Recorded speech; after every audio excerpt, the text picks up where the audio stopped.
Pozdravljeni! Iz ljubljanskega studia 136, to so vesti na vesti. Premier Janez Janša ima zadnje čase več kot očitno težave z lažnivci. V Delu so objavili trditve predsednika uprave pivovarne Laško, Boška Šrota, da ga premier Janša po kurirjih poziva, naj se odreče Delu, sicer mu avgusta grozi aretacija. V imenu vlade je njen tiskovni predstavnik Valentin Hajdinjak včeraj na Šrotove očitke odgovoril takole. Očitke predsednika uprave pivovarne Laško, Boška Šrota, odločno zanikamo. Boško Šrot se je tokrat privoščil nesramno laž. Drugi, ki naj bi lagal, je predsednik Socialnih demokratov Borut Pahor. Ta se je ponovno odzval na odgovor predsednika vlade na njegovo izjavo o kandidatih SD-ja za nadzorne svete podjetij in veleposlanike. Na zadnjem srečanju z ministrom Ruplom na njegovo pobudo sem bil vprašan, ali ima socialna demokracija predlog za veleposlaniška mesta. Dejal sem mu, da socialni demokrati nimamo predlogov, da pa osebno poznam dva karierna diplomata, ki si to želita in sem to tudi omenil. Hajdinjak pa v imenu vlade tudi za Pahorja trdi, da laže. Kaj predsednik SD Borut Pahor ne govori resnice. Njegova dva kandidata namreč, ki jo je predlagal ministru Ruplu, namreč nista padla skozi, kot je dejal. Prvi še ni bil predlagan v postopek, drugi pa je ponujeno veleposlaniško mesto v Bolgariji zavrnil z argumentacijo, da to mesto ni dovolj ugledno zanj. Če je kdo lagal tudi za zaprtimi vrati nujne seje odbora Državnega zbora za zunanjo politiko, kjer so včeraj zaslišali 3 nove veleposlaniške kandidate, sicer ne vemo. Matej Lahovnik iz Arisa, ki je poleg Aurelija Jurija in Jožefa Školča se je obstruiral, pa je napovedal, da ne bo več sodeloval pri nadaljnjem delu odbora v zvezi z veleposlaniki. Očitno bo vlada, ne glede na opozorila tudi predsednika države, rinila z glavo skozi zid in če tudi je mogoče domnevati, da so nekateri malo bolj trde glave, jaz mislim, da kljub temu to ne bo minilo brez posledic. Oba predsednika, predsednik republike Danilo Türk in predsednik vlade Janez Janša, sta se udeležila javne tribune Zbora za republiko, kjer je beseda tekla o drugačnosti, pomišljaj samobitnosti Slovenije na današnjem evropskem prizorišču. Nekako ne moremo zapirati oči pred dejstvom, da so irski volivci upozorili, da je tu nek deficit legitimnosti, da je nek deficit demokracije. In tu je treba narediti več. Jaz mislim, da ni nič zgodovinsko zamonjenega. Premier Janša pa je očitno ponosen slovenski državljan. Ne, ni. Ja, se je. Kamorkoli v Evropi pride zadnja leta, nimajo nobenih dvomov o tem, da je Slovenija ne samo sposobna preživeti, ampak je sposobna tudi zelo dobro funkcionirati, ko pogledajo naše performanse in vidijo, kako se s hitrimi koraki približujemo povprečni razvitosti Evropske unije. O slovenskem predsedovanju v Evropski uniji komentar dneva Matej Makarovič. Slovensko predsedovanje Evropski uniji, ki je za nami, si zasluži častno mesto v naši zgodovini. Njegov pomen za slovensko državo in družbo je mogoče prepoznati vsaj na 3 ravneh. Sam bi jim rekel kar promocijska, učna in simbolna. Najbolj navzven opazna je raven slovenske promocije in prepoznavnosti v Evropi in svetu. Bolj kot za prepoznavnost na ravni širokih javnosti, je šlo tu za prepoznavnost Slovenije med evropsko in globalno pomembnimi elitami, ki odločilno prispevajo k usmirjanju današnjega sveta. Iz te promocije lahko nesporno izhajajo prihodne politične in gospodarske koristi, naprimer za ugled slovenskih političnih in diplomatskih predstavnikov v svetu, za njihovo večje upoštevanje pri reševanju pomembnih globalnih vprašanj, za neposredno tuje kapitalska vlaganja, za turizem in podobno. Druga raven je raven zelo praktičnega učenja. V pripravah na predsedovanje in njegovem izvajanju si je cela vrsta tako slovenskih državnih uradnikov kot slovenskih politikov nabrala ogromno znanja in izkušenj. Vodenje Evropske unije zahteva impresivno sposobnost iskanja konsenza v zelo raznoliki skupnosti, iskanje skupnega jezika med različnimi, to pa so znanja, ki so lahko izjemno dragocena za slovensko prihodnjo mednarodno politiko, morda še bolj pa za bolj konsenzualno politiko znotraj same slovenske družbe. Tretja, simbolna raven, pa je najbolj bistvena za razvoj slovenske identitete, samopodobe in samozavesti.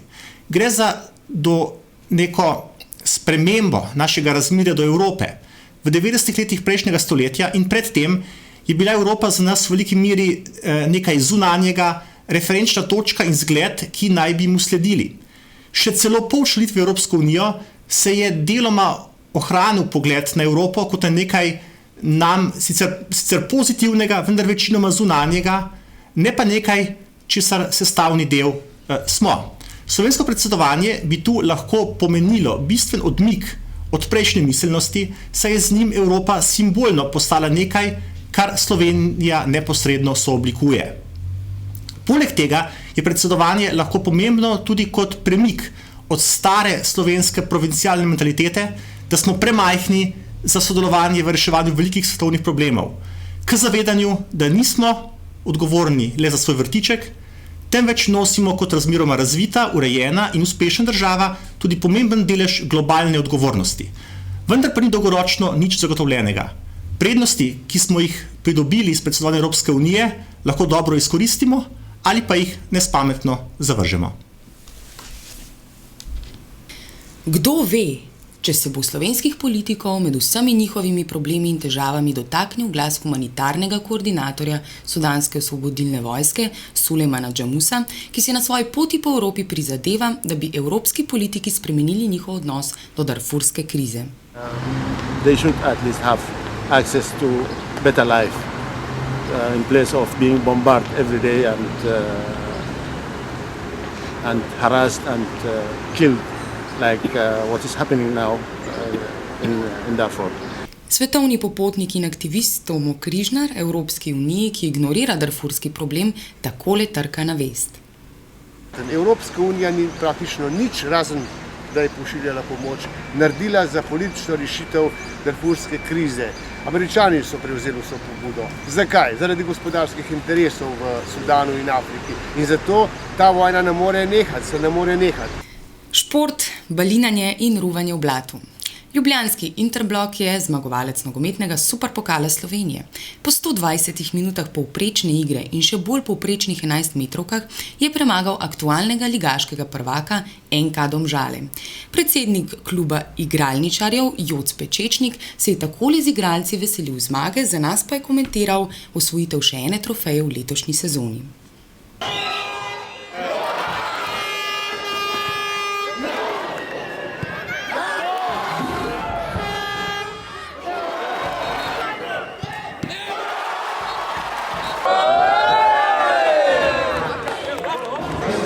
Še ena lovorika, pomembna za naš mladi klub in ekipe sta bile izenačene, penali so vedno loterija in mislim, da se bi tako Domžale kot Interblok zaslužili, da bi danes zmagal, pač mi smo bili srečni in ste jaz sem zadovoljen.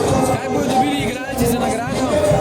Se bomo pogovarjali, danes ni bil motiv premije pa denar, bil je motiv premagati Domžale, da lažje startamo novo sezono. Slovenija, Slovenija, Slovenija.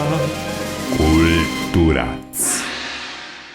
V ljubljanskem lokalu Činkole se je včeraj zbrala množica deklet in žena, ki so se udeležile poletne čistke polnih omar. Organizatorke dogodka so tako omogočile uvod v poletno razprodajo oblačil. A si šel, Jan? Ne, nisem vedel, da je. Si se čestno počasno noč.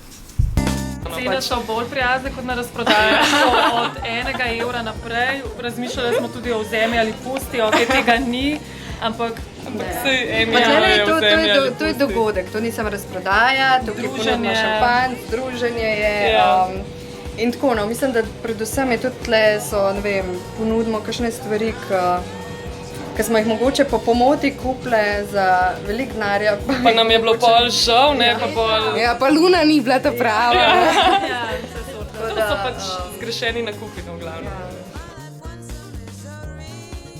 Pankrti so na čelu s Perom Lovšinom, ki menda navija za mariborske nogometaše, leto dni po ponovni združitvi nastopili na glavno modru festivala Lent.